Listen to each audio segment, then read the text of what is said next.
예, 여러분 반갑습니다. 수요일 아침 시편 131편의 말씀으로 함께 은혜 나눕니다. 예, 117편처럼 아주 짧은 말씀입니다. 117편은 두 절입니다만은 131편은 세 절입니다. 함께 말씀 봉독합시다. 여호와여, 내 마음이 교만하지 아니하고 내 눈이 오만하지 아니하오며 내가 큰 일과 감당하지 못할 놀라운 일을 하려고 힘쓰지 아니하나이다. 실로 내가 내 영혼으로 고요하고 평온하게 하기를 젖된 아이가 그의 어머니 품에 있음 같게 하였나니 내 영혼이 젖된 아이와 같도다. 이스라엘아, 지금부터 영원까지 여호와를 바랄지어다. 아멘. 예, 오늘 말씀 제목은요, 하나님 앞에서는 어린아이로 살자, 이렇게 이제 정해봤습니다. 하나님 앞에서는 어린아이로 살자. 예, 중심 구절은 뭘 것 같습니까?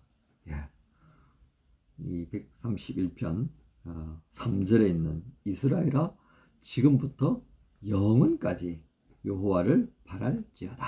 예. 오늘 말씀을 보면요, 다윗의 여러 가지 성품을 우리가 볼 수 있는데요. 오늘 다윗은 어떤 모습으로 살고자 하는 것입니까? 어린아이와 같은 모습으로 살고자 합니다. 자, 그 어린아이의 모습으로 사는 것이 어떤 것일까가 궁금해지는데요. 2절을 한번 볼까요? 예. 1절에 내 마음이 교만하지 아니하고 내 눈이 오만하지 아니하오며 내가 큰 일과 감당하지 못할 놀라운 일을 하려고 힘쓰지 아니하나이다. 그랬습니다.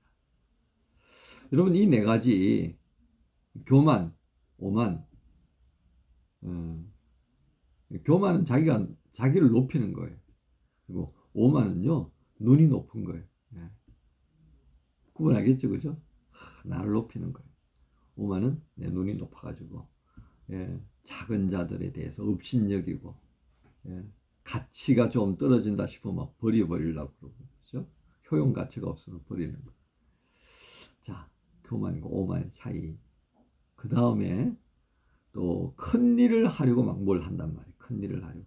이 큰 사람이 큰 일을 해야 되는데 그렇지 않은데 능력과 관계없이 이러고 덤벼들기 시작하면 어떻게 됩니까?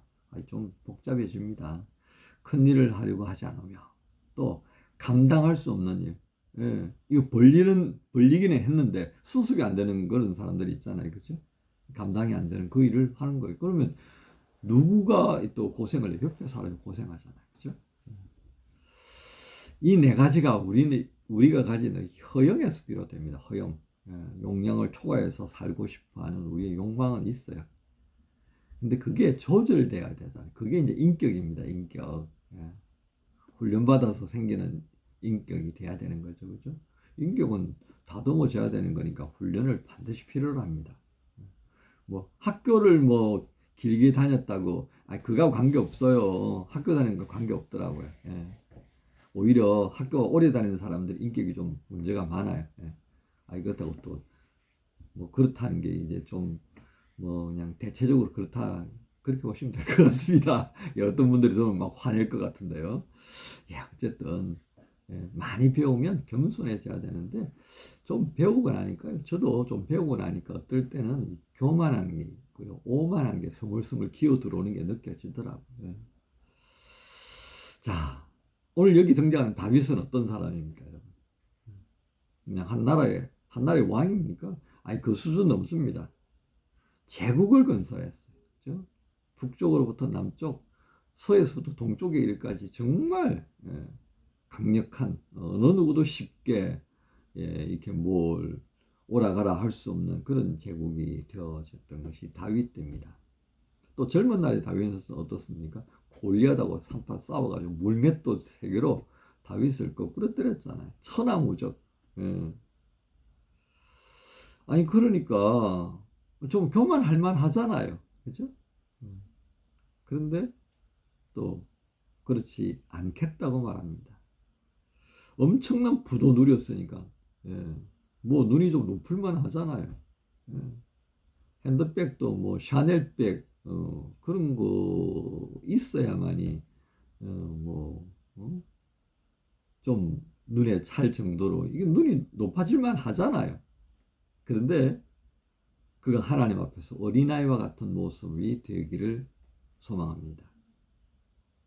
어쩌면 다윗은 그가 가지고 있는 이 어떤 원초적 본능이 유발시키는 욕망으로부터 멀어지려고 하는 노력을 하고 있는 것을 우리에게 보여줍니다.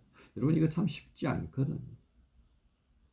어떤 분들 그렇게 말할 수 있을 겁니다. 아니 목사님 다윗이라는 존재가 안 드러나서 그렇지 얼마나 문제 많이 있었습니까? 속이고 쏘아 넘어가고 죽이고 죽임 당할 뻔하고 다윗이 죽인 사람이 얼마나 많은데 맞아요.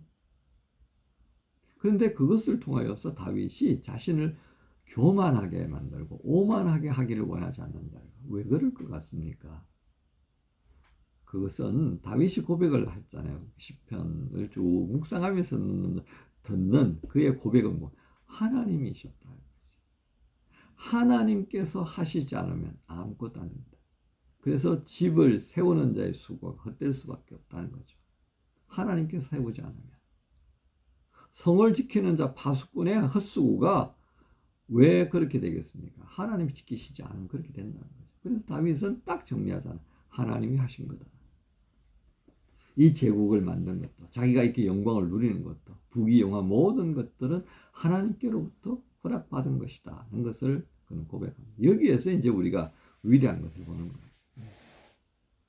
자, 우리를 이제 돌아봅시다. 우리 자신에게 한번 돌아보는데요.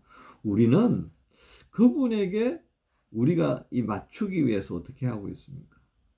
다윗은 하나님 앞에서 자신을 맞추기 위해서 어린아이가 되었습니다. 예기치 못할 일로 어른들을 황당하게 만드는 그 질병 증후군이 있어요. 그래서 우리는 그걸 한국에서는 중2병이라고 그러죠. 나이가 들어도요, 중2병에 아직도 못 벗어난 사람들이 있단 말이에요.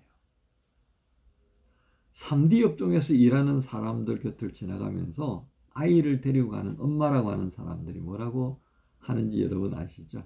자기 아이에게 그렇게 말하는 겁니다. 너 공부 열심히 안 하면 저 사람들처럼 돼. 지나가던 그 아주머니가 아이를 보고 하는 말을 듣고 작업 반장님이 얼마나 화가 나셨겠습니까? 속상해가지고 SNS에 올렸더라고요. 한국 사회 상층부로 올라가려면 어떻게 해야 됩니까, 여러분? SKY를 나와야 돼요. 그렇지 않으면 꿈도 못 꿀 일입니다. 저희 세대 때는 그래도 뭐 좀 가능한 그런 뭐가 좀 있었어요. 근데 지금 20, 30대, 40대 정말 꿈도 못 꿀 상황이 되어버렸습니다. 그런데 실상은 또 어떻습니까?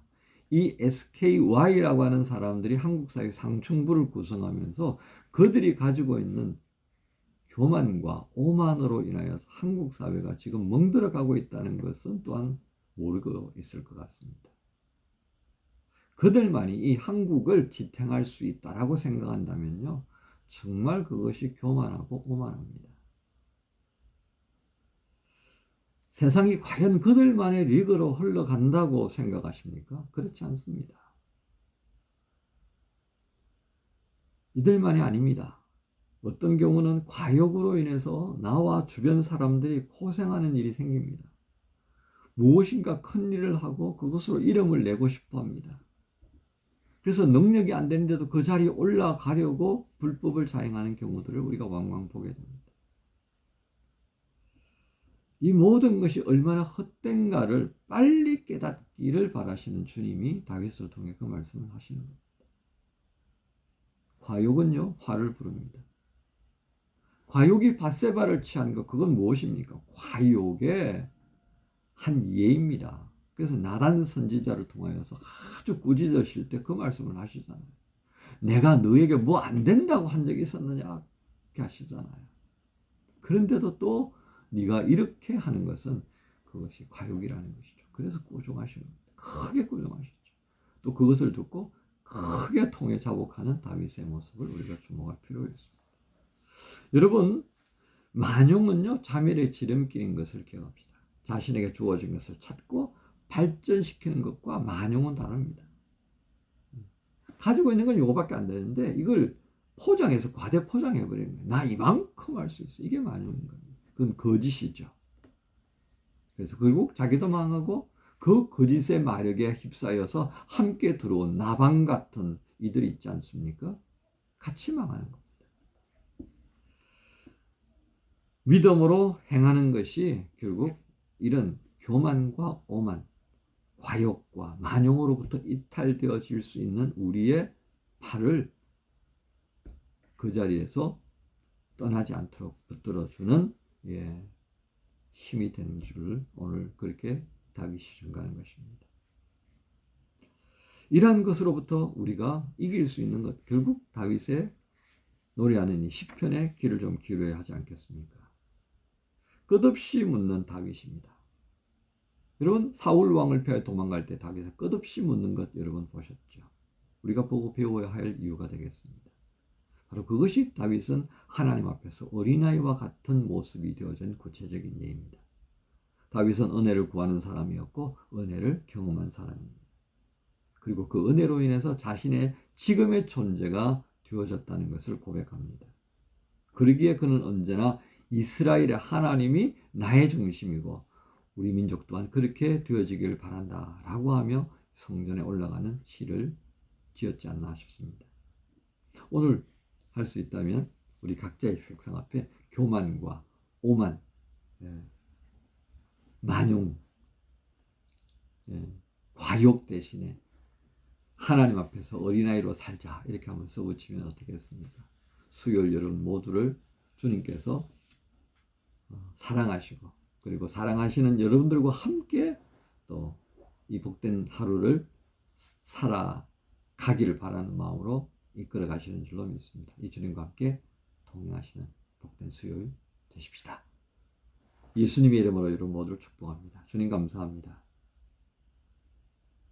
주께서 우리에게 베풀어 주신 은혜가 얼마나 큰지요. 그 은혜를 받아 누리면서도 또 내 주장을 할 때가 있습니다. 좀 더 크게 되고 싶고 그렇게 해서 교만하고 오만하고 과욕을 부리며 만용을 부립니다. 그 끝이 어떻게 될 것인가를 알았던 다윗은 우리에게 나는 하나님 앞에서 어린아이와 같은 자가 될 것입니다. 그렇게 살기를 원합니다. 라고 고백했습니다. 이 고백을 묵상하며 우리의 모습 언제나 하나님 앞에서 어린아이처럼 살아갈 수 있는 그런 은혜로 인도하여 주옵소서. 감사합니다. 예수님의 이름으로 기도합니다. 아멘. 천번을 불러봐도 내 눈에 눈물이 멈추지 않는 것은 십자가의 그 사랑 나를 살리려 지신 그 십자가 모든 물과 피 나의 더러운 죄 씻으셨네. 나를 향한 그 사랑 생명을 내어 주사 영원한 생명을 내게 주시